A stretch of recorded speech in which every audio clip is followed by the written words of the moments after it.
স্বাগতম আৰু লৈ আহিছো এটা গুৰুত্বপূৰ্ণ খবৰ গোৱালপাৰাত পুনৰ চলিব উচ্ছেদ 2.0 মুখ্যমন্ত্ৰীৰ কঠোৰ নিৰ্দেশৰ পিছতে সাজু হৈছে প্ৰশাসন দীঘলীয়া তালিকালৈ প্ৰশাসন সাজু হৈছে ঘৰে ঘৰে জাননী প্ৰেৰণ কৰা হৈছে এমাহৰ সময়সীমা বান্ধি উচ্ছেদিতক যাবলৈ দিয়া হৈছে আৰু তেওঁলোকক হকিয়াই দিয়া হৈছে যে সময়সীমাৰ ভিতৰত ঘৰ খালি কৰক অন্যথা ভাঙি পেলোৱা হ'ব সকলো বাসগৃহ হাছিলা বিল পাইকানৰ পিছত এবাৰ দহিকতাৰ হ'ব সৰ্ববৃহৎ উচ্ছেদ অভিযান আৰু এই সন্দৰ্ভত লৈ আহিছো সবিশেষ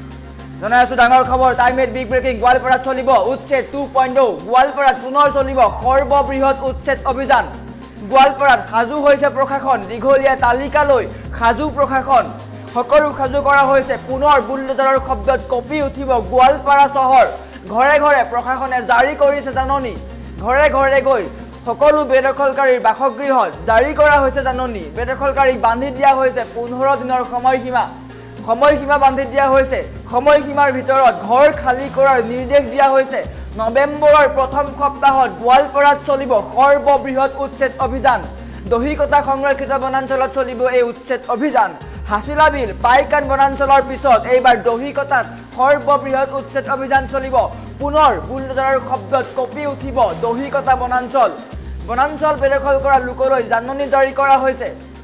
সকলোৰে ঘৰে ঘৰে গৈ জাননী জাৰি কৰা হৈছে স্পষ্টকৈ কৈছে তেওঁলোকে চৰকাৰী ভূমি দখল কৰি আছে গতিকে উক্ত সময়ৰ ভিতৰত চৰকাৰী ভূমি বেদখল মুক্ত কৰাৰ নিৰ্দেশ দিয়া হৈছে যদি হে সময়সীমাৰ ভিতৰত ঘৰ খালি নকৰে তেন্তে কঠোৰ হ'ব প্ৰশাসন দহিকতা সংৰক্ষিত সুৰক্ষিত বনাঞ্চলত অবৈধ দখল উচ্ছেদৰ বাবে জাননী প্ৰেৰণ কৰা হৈছে এওঁলোকে বছৰ ধৰি জাননী দিয়া আহিছিল বেদখল কৰি আহিছিল আৰু তেওঁলোকক সময়সীমা বান্ধি দিয়া হৈছে চৰকাৰী ভূমিত থাকিবলৈ দিয়া নহব গোৱালপাৰা আঞ্চলিক বনাঞ্চল গোৱালপাৰা বন সংমণ্ডলৰ অন্তৰ্গত নিৰ্ধাৰিত সীমাৰ ভিতৰত দহিকতা সংৰক্ষিত বনাঞ্চলৰ ভূমি অবৈধভাৱে বেদখল কৰি আছিল একাংশ লোকে তাত পুখুৰী খান্দি আছিল তামোল পানৰ খেতি কৰি আছিল গছ-গছনি ৰুইছিল ইত্যাদি কৰি তেওঁলোকে ব্যৱসায় কৰি আছিল আৰু সেই স্থানত বৰ্তমান বুলডোজাৰ চলিব ভাঙি পেলোৱা হ'ব সকলো বেদখলকাৰীৰ বাসগৃহ খেতি পথাৰ ভাঙি পেলোৱা হ'ব তেওঁলোকক কাম কাজ কৰিবলৈ সুবিধা দিয়া হৈছে কিন্তু তাৰ পৰিৱৰ্তে তেওঁলোকে সেই ঠাইত বেদখল কৰি আছে উক্ত স্থানত কেইবা বছৰ ধৰি তেওঁলোকে বেদখল কৰি আছে আৰু চৰকাৰ কঠোৰ হৈছে প্ৰশাসন কঠোৰ হৈছে পৰৱৰ্তী 15 দিনৰ ভিতৰত তেওঁলোকক ঘৰ খালি কৰাৰ জাননী জাৰি কৰা হৈছে নৱেম্বৰৰ প্ৰথম সপ্তাহৰ পৰাই চলিব সৰ্ববৃহৎ উচ্ছেদ অভিযান স্পষ্টকৈ তেওঁলোকক জাননী প্ৰেৰণ কৰা হৈছে আৰু গোৱালপাৰাত পুনৰ চলিব সৰ্ববৃহৎ উচ্ছেদ অভিযান পুনৰ কপি উঠিব গোৱালপাৰা চহৰ পাইকান হাছিলা বিলৰ পিছত পুনৰ বুলডোজাৰৰ শব্দত কপি উঠিব সমগ্ৰ গোৱালপাৰা চহৰ ৰাজ্যৰ মুখ্যমন্ত্ৰী ডক্টৰ হিমন্ত বিশ্ব শৰ্মাই স্পষ্টকৈ কৈছিল যে যিসমূহসকলে চৰকাৰী ভূমি দখল কৰি আছে ৰাজ্যৰ চৰকাৰী ভূমি দখল কৰি থকাসকলৰ বিৰুদ্ধে কঠোৰ হৈছিল ৰাজ্য চৰকাৰ কোনো কাৰণত থাকিবলৈ দিয়া নহব তেওঁলোকক কোনো কাৰণত প্ৰশ্ৰয় দিয়া নহব উচ্ছেদ হ'ব আৰু পুনৰ এবাৰ উচ্ছেদ 2.0 আৰম্ভ হৈ গৈছে ৰাজ্যৰ বিভিন্ন প্ৰান্তত উচ্ছেদ চলি আছে আৰু এইবাৰ গোৱালপাৰাত চলিব সৰ্ববৃহৎ উচ্ছেদ অভিযান বিগত সময়ত দেখিছিল গোৱালপাৰা কি ধৰণৰ পৰিস্থিতিৰ সৃষ্টি হৈছিল গোৱালপাৰাত একাংশ লোকে উত্তপ্ত পৰিস্থিতিৰ সৃষ্টি কৰিছিল কেইবা গৰাকী লোক আহত হ'বলগীয়া হৈছিল আৰু এনে পৰিস্থিতিৰ মোকাবিলা কৰিবলৈ পুনৰ সাজু হৈ পৰিছে প্ৰশাসন গোৱালপাৰাত মুতায়ন কৰা হ'ব শ আৰক্ষী বাহিনী বুলডোজাৰ সাজু কৰা হৈছে হালধীয়া বুলডোজাৰ সাজু কৰা হৈছে এফালৰ পৰা ভাঙি পেলোৱা হ'ব সকলো বেদখলকাৰীৰ বাসগৃহ কোনো কাৰণত তেওঁলোকক থাকিবলৈ দিয়া নহব চৰকাৰ কঠোৰ হৈছে স্পষ্ট কথা তেওঁলোকক আঁতৰিবলৈ কৈছে আঁতৰিব লাগিব দীঘলীয়া তালিকালৈ সাজু হৈছে প্ৰশাসন মুখ্যমন্ত্ৰীয়ে স্পষ্টকৈ কৈছিল কোনো কাৰণত তেওঁলোকক থাকিবলৈ দিয়া নহব মিয়াসকলে যিদৰে জনসংখ্যাৰ বৃদ্ধি পাইছে তেওঁলোকৰ যিটো হাৰ সেই হাৰ লোকপিয়লত আগন্তুক লোকপিয়লত কেইবা শতাংশ হ'বগৈ আৰু অসমৰ আটাইতকৈ ডাঙৰ সম্প্ৰদায় হিচাপে থিয় দিব মিয়া সম্প্ৰদায় আৰু তেওঁলোকক আমি চাপত ৰাখিব লাগিব চাপত ৰাখিলেহে অসমীয়া জাতি সুৰক্ষিত হৈ থাকিব বুলি মন্তব্য কৰিছিলে আৰু তাৰ কাৰণে সৰ্ববৃহৎ পদক্ষেপ গ্ৰহণ কৰিছে ৰাজ্য চৰকাৰে উচ্ছেদ চলাই আছে ৰাজ্যৰ কেইবাটাও প্ৰান্তত উচ্ছেদ চলি আছে সমান্তৰালকৈ উজনিতো চলিছে উচ্ছেদ বৰাকতো উচ্ছেদ চলিছে আৰু এইবাৰ নামনি অসমৰ গোৱালপাৰাত চলিব সৰ্ববৃহৎ উচ্ছেদ অভিযান গোৱালপাৰা পুনৰ কপি উঠিব সমগ্ৰ গোৱালপাৰা চহৰ কপি উঠিব স্পষ্টকৈ কৈছিল লাউড এণ্ড ক্লিয়াৰ বাৰ্তা দিছিল যে কোনো কাৰণত অবৈধ দখলকাৰীক আমি প্ৰশ্ৰয় নিদিওঁ যাব লাগিব চৰকাৰী ভূমি এৰি কোনো কাৰণত চৰকাৰী ভূমিত থাকিবলৈ দিয়া নহব এওঁলোকে অসমৰ জনগাঁথনিৰ খাল খলনি কৰিছে অসমীয়াৰ অৰ্থনীতি গ্ৰাস কৰিছে আৰু এওঁলোকৰ কাৰণে অসমীয়াৰ অস্তিত্ব বিপদত বুলি উল্লেখ কৰিছিলে আৰু এয়া আমি নুই কৰিব নোৱাৰোঁ স্পষ্ট ৰূপত দেখিছিলোঁ কি ধৰণে একাংশ লোকে অসমীয়াৰ ভূমি দখল কৰি তাত ৰাজত্ব কৰিছিলে ব্যৱসায় কৰিছিলে অসমীয়াৰ অৰ্থনীতি গ্ৰাস কৰিছিলে উৰিয়াম ঘাটৰ দৃশ্যাংশ দেখুৱাই আছিলোঁ আমি বিগত সময়ত উৰিয়াম ঘাটত কি ধৰণৰ পৰিস্থিতিৰ সৃষ্টি হৈছিলে আৰু বৰ্তমান সময়ত গোৱালপাৰাত চলিব এই সৰ্ববৃহৎ উচ্ছেদ অভিযান মুখ্যমন্ত্ৰীৰ মন্তব্য আছে মন্তব্য দেখুৱাই লোৱাৰ চেষ্টা কৰিছোঁ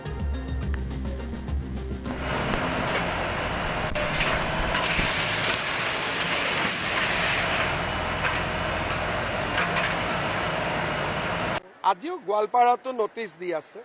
বিহালীতো নোটিছ দি আছে আমি কোনো কাম কাৰো কাৰণে ৰখাই নথওঁ আমি একেলগে আমি সমান্তৰালভাৱে সকলো কাম আমি আগবঢ়াই গৈ থাকোঁ এই চিটিটো ভাল হ'ব কিন্তু এনেকুৱা সংগ্ৰাম আৰু 10 বছৰ কৰিব লাগিব প্ৰেছাৰত ৰাখিব লাগিব আমি আজি যেনেকৈ প্ৰেছাৰত ৰাখিছোঁ তেনেকৈ আমি প্ৰেছাৰত মিয়াসকলক ৰাখিব লাগিব যদি আমি প্ৰেছাৰত ৰাখিব পাৰোঁ তেতিয়ালে এটা সময়ত ঠিক হ'ব আজিও গোৱালপাৰাতো নোটিছ দি আছে বিহালীতো নোটিছ দি আছে আমি কোনো কাম কাৰো কাৰণে ৰখাই নথওঁ আমি একেলগে আমি সমান্তৰালভাৱে সকলো কাম আমি আগবঢ়াই গৈ থাকোঁ এই চিটিটো ভাল হ'ব কিন্তু এনেকুৱা সংগ্ৰাম আৰু 10 বছৰ কৰিব লাগিব প্ৰেছাৰত ৰাখিব লাগিব আমি আজি যেনেকৈ প্ৰেছাৰত ৰাখিছোঁ তেনেকৈ আমি প্ৰেছাৰত মিয়াসকলক ৰাখিব লাগিব যদি আমি প্ৰেছাৰত ৰাখিব পাৰোঁ তেতিয়ালে এটা সময়ত ঠিক হ'ব আজিও গোৱালপাৰাতো নোটিছ দি আছে